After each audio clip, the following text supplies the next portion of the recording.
এ পর্যায়ে আপনাদের সামনে বক্তব্য নিয়েছেন মাননীয় সংসদ সদস্য, জাতীয় নাগরিক পার্টি এনসিপির কেন্দ্রীয় সদস্য সচিব জনাব আখতার হোসেন, জনাব আখতার হোসেন এমপি।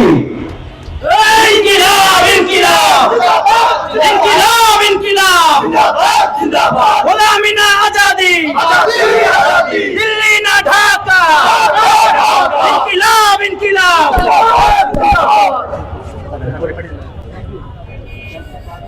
আসসালামু আলাইকুম ওয়া রাহমাতুল্লাহ। সম্মানিত ঝিনাইদহবাসী, আপনারা দীর্ঘক্ষণ ধরে বক্তব্য শুনেছেন। প্রখরদের মধ্যে থেকে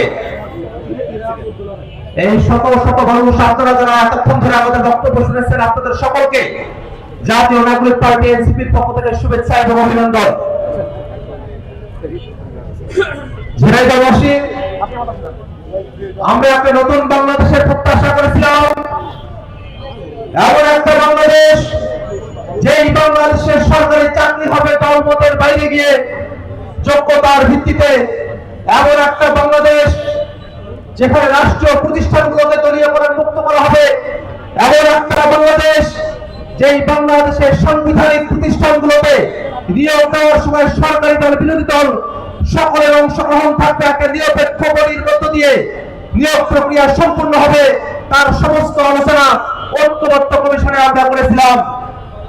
দুর্ভাগ্যের বিষয়, দুর্নীতি দমন কমিশন পিএসসি থেকে শুরু করে নিয়ে যতগুলো সংবিধিবদ্ধ এবং সাংবিধানিক প্রতিষ্ঠান আছে, এই প্রতিষ্ঠানগুলোতে নিয়োগের জন্য যে নতুন বডির কথা বলা হয়েছে, বিএনপি সরকার তার পক্ষে থাকা গণভোটের গণনায় সেটা বাস্তবায়ন করতে চায় না।